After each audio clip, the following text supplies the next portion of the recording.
بسم اللہ الرحمن الرحیم رب یسر ولا تعسر وتمم بالخیر۔ مومنین کرام، 16ویں مثال انتہائی خطرناک مثال ہے جو قرآن مجید کے اندر بیان ہوئی ہے۔ یہ مثال ہے ان علماء کے متعلق کہ جن کے پاس علم موجود ہے، جن کے پاس آگاہی موجود ہے، لیکن پھر بھی وہ اپنے اس علم پر عمل نہیں کرتے ہیں،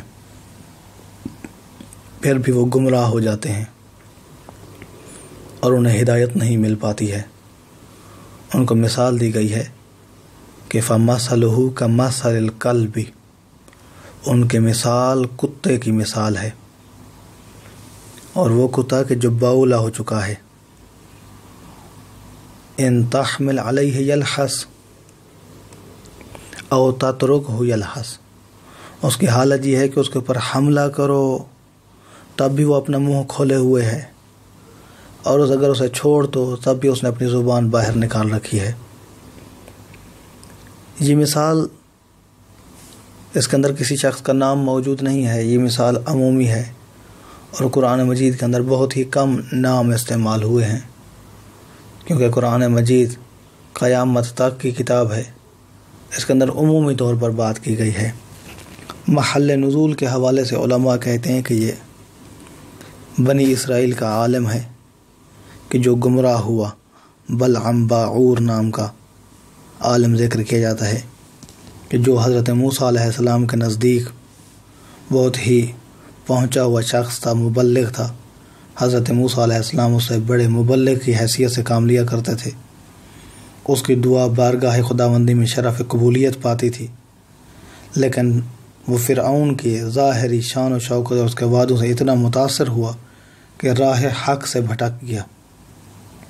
اور اس کی تمام قدر و منزلت جاتی رہی، حتیٰ کہ وہ حضرت موسیٰ علیہ السلام کے مخالفین کے صف میں شامل ہوا۔ البتہ ایک احتمال یہ بھی ہے کہ اس سے مراد امیہ بن ابی سلط ہے، کہ جو زمانہ جاہلیت کا مشہور شاعر ہے، جو پہلے گزشتہ کتب آسمانی کی آگاہی رکھنے کی وجہ سے آخری پیغمبر کے ظہور کے انتظار میں تھا، لیکن پھر وہ یہ سوچنے لگا کہ ہو سکتا ہے کہ وہ خود ہی پیغمبر ہے، اس لیے اس نے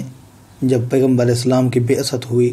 تو اللہ کے رسول صلی اللہ علیہ وآلہ وسلم سے حسد کیا، اور اسی حسد کی بنا پر ہی مخالفت کرتا رہا۔ البتہ ایک احتمال یہ بھی پیش کیا گیا ہے کہ اس عالم سے مراد مشہور راہب ابو عامر ہے، جو زمانہ جاہلیت میں لوگوں کو بیان کیا کرتا تھا کہ اللہ کے رسول کی علامات کیا ہوں گی، لوگوں کو اللہ کے رسول کی ظہور کی خوشخبری دیا کرتا تھا، لیکن جب اللہ کے رسول کا ظہور ہوا، پیغمبر اسلام نے اعلان رسالت کیا، تو پھر وہ پیغمبر اسلام سے دور ہو گیا۔ بہرحال کچھ بھی مقصود ہو، لیکن آیت کے اندر عمومی تذکرہ کیا جا رہا ہے جو ہم سب کے لیے باعث عبرت ہے، اور ہمیں چاہیے کہ قرآن مجید کی ان آیات سے استفادہ کریں، اور قرآن مجید کے ان آیات کے ذریعے سے اللہ کی بارگاہ میں ہدایت طلب کریں کہ اللہ کے ذات ہمیں اپنی حفظ و امان میں رکھے اور ہمیں گمراہی سے بچائے رکھے۔ دعا ہے کہ اللہ کے ذات ہمیں قرآن تعلیمات پڑھنے، سمجھنے، ان پر عمل کرنے کی توفیق عطا فرمائے۔ اپنا بہت سارا خیال رکھیے گا۔ محمد نقی جسکانی کو حوزہ علمیہ نجف اشرف سے شیعہ پوائنٹ سے اجازت دیجیے۔ والسلام علیکم ورحمۃ اللہ وبرکاتہ۔